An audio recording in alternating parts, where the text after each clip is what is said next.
obtienen el poder en los gobiernos y viven plácidamente a sus anchas. Yo pregunto dónde está el tal karma, ¿verdad, hermanos? Así que el cristianismo es mucho más poderoso para explicar lo que ocurre en nuestro mundo y para que nosotros no terminemos envidiando al impío, sabiendo que este mundo siempre va a estar bajo el poder del demonio y que aquellas personas que operan en la frecuencia del mal van a ser prósperas y muchas veces vamos a ver que nunca les va a pasar nada.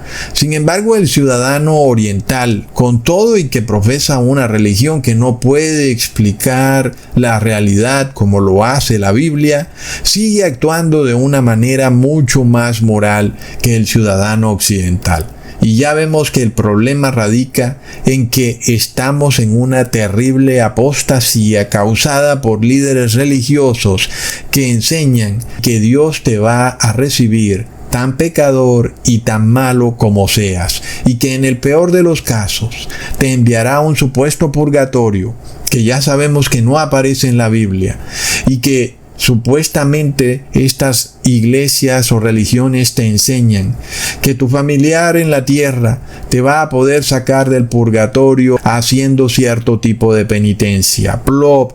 Y si no entras al purgatorio, las religiones cristianas enseñan que Dios te va a resguardar en el infierno y que ahí vas a vivir eternamente y que en algún momento Dios se va a acordar y que por supuesto en la eternidad en algún momento serás liberado.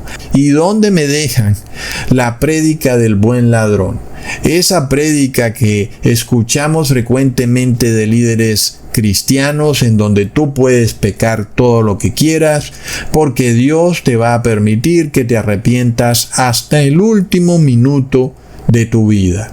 De esa forma, ahí en ese momento, Jesús va a limpiar todos tus pecados. Miremos estas patrañas, hermanos, y tergiversaciones de la Biblia que llevan a muchísimas personas en Occidente a actuar de manera malvada, incorrecta, a pecar, a robar, a mentir, a cometer todo tipo de actos impíos. ¿Y por qué? Porque tienen estas patrañas en su cabeza.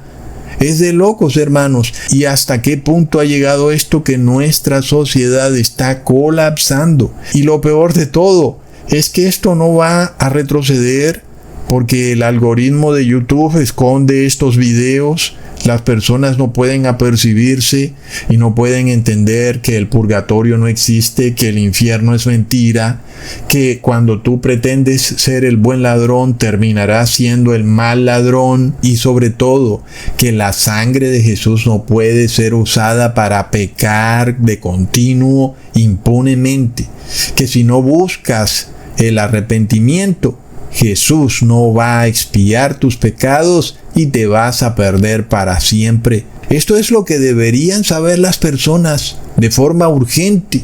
Pero como estas religiones no enseñan eso, ¿verdad? Lo que nosotros conocemos como catolicismo y religión evangélica, enseñan un cristianismo totalmente falso. Todo el día están bailando y brincando y comiendo galleta y ellos piensan que ya por eso están salvados, aunque han actuado de forma corrupta durante toda la semana. En el domingo toda esa maldad es borrada y pueden volver a empezar a pecar desde el lunes. Así que cualquiera que tenga un dedo de frente puede razonar fácilmente de por qué esta sociedad está fracturada. Y es porque está basada en un cristianismo anárquico, despojado de la ley de Dios, y por eso estamos en una sociedad que va al colapso. Y esto nos lleva a otro punto que nos revela el indiscutible colapso de esta sociedad, y es la incapacidad del ser humano de corregir sus propios errores, a lo que la Biblia llama el arrepentimiento, ¿verdad? Y es que es curioso cómo el punto central del mensaje de Jesús ha sido totalmente tergiversado por los líderes religiosos. Y se te ha enseñado que tú tienes que practicar ceremonias, que tienes que adorar estatuas, que tienes que reverenciar todos esos ritos y ceremonias, cuando el objeto central del mensaje de Jesús es de que te arrepientas, que dejes de hacer lo malo, que guardes la ley de Dios. Todo esto ha sido ocultado por un cristianismo falso. El desenlace de toda esta doctrina fatídica es una sociedad corrupta que nosotros estamos viendo que va al colapso y que a la final lo único que puede hacerse para que no colapse en su totalidad es establecer un sistema de control social. Impresionante, hermanos. Entonces miremos qué paradoja tan grande, ¿verdad? La corrupción de los cristianos de Occidente es tan grande debido a que han usado la doctrina de la gracia y la han convertido en una excusa para pecar. Mientras que las personas que están en Oriente, que no tienen todas estas bendiciones, porque en realidad es una bendición el saber que por más pecados que hayas cometido puedes empezar de nuevo, puedes arrepentirte, puedes empezar una nueva vida. Dios te perdona y espera que cambies y seas un mejor ser humano. Esto es lo que debería hacer toda persona en Occidente. Pero ya vimos cómo este cristianismo ha sido totalmente tergiversado. Y en este caso entonces las personas de Oriente, de las regiones de Corea del Sur, de Indonesia, de China, de Vietnam, son mejores personas. Nosotros no vemos estas locuras que están pasando en Occidente, en las naciones de Oriente. No lo vemos en lo absoluto. De hecho, la nación de Japón es una nación en donde tú puedes maravillarte de la manera en que los japoneses se tratan entre sí.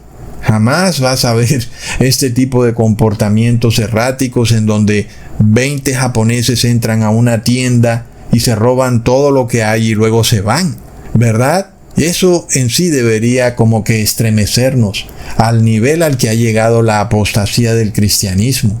En esa manera las palabras del apóstol Pablo se han cumplido de una forma contundente.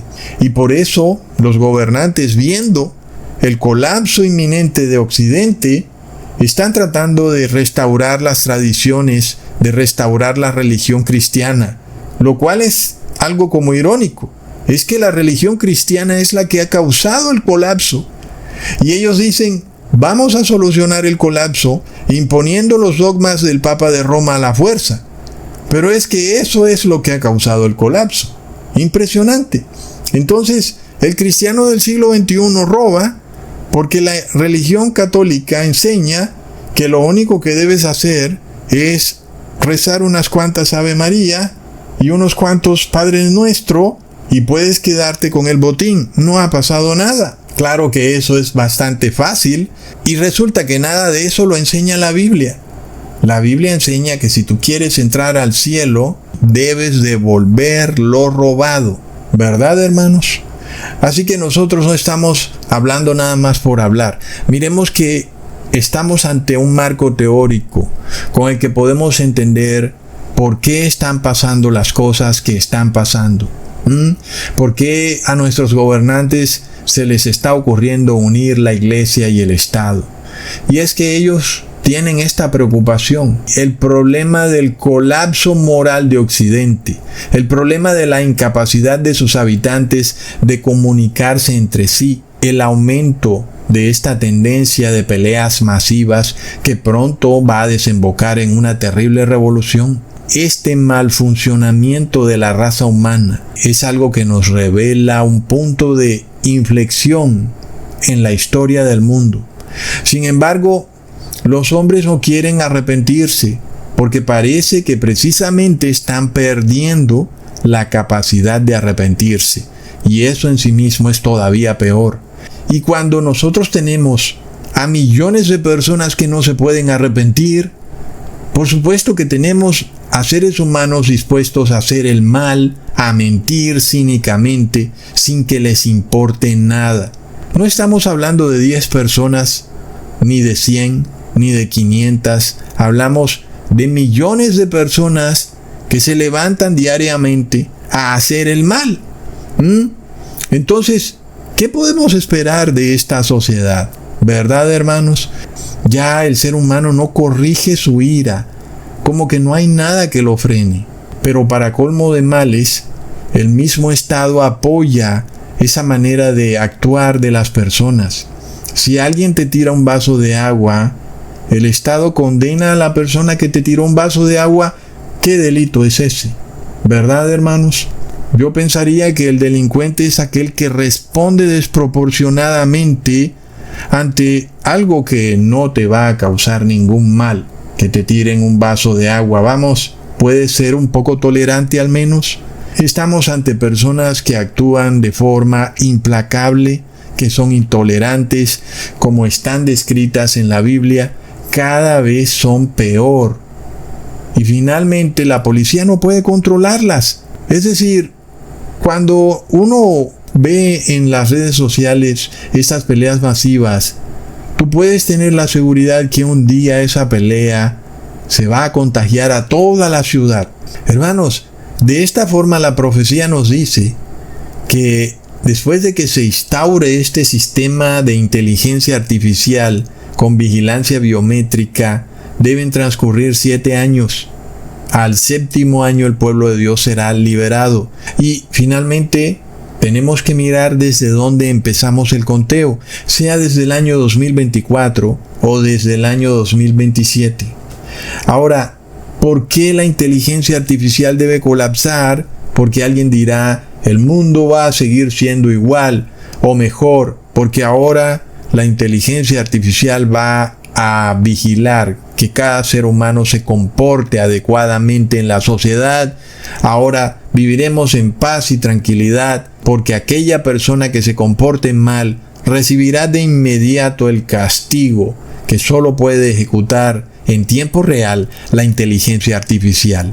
Hermanos, el problema es que estamos ante un algoritmo que va a desarrollar un poder que nunca antes había existido en el mundo. Y es la capacidad de un ente que no es un ser vivo, que es inerte, pero que puede aprender por sí mismo y que aprende no de Dios, aprende de los seres humanos. Y si aprende de los seres humanos, seguramente va a actuar de forma tan inmoral como lo ha hecho el ser humano, ¿verdad? La inteligencia artificial seguramente va a robar, a matar y a engañar, porque es lo que ve que hacen los seres humanos.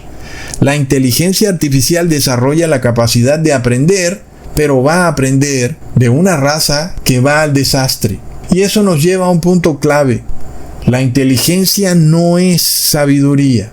Puede que este poder cibernético adquiera más inteligencia conforme pasan los días, y es posible, como dicen, que puede que llegue a ser más inteligente que todos los seres humanos juntos, pero la inteligencia artificial nunca tendrá sabiduría, porque la inteligencia no es sabiduría. Y este es un principio clave. Miremos primero entonces qué es la sabiduría. Leamos en Santiago capítulo 3 versículo 13. ¿Quién es sabio y entendido entre vosotros? Muestre por la buena conducta sus obras en sabia mansedumbre. Y leamos en Proverbios capítulo 1 versículo 7. El principio de la sabiduría es el temor de Jehová. Los insensatos desprecian la sabiduría y la enseñanza. Ahora, ¿qué es el temor de Jehová? Leamos en Deuteronomio capítulo 10 versículo 12 al 13. Ahora pues, Israel, ¿qué pide Jehová tu Dios de ti? Sino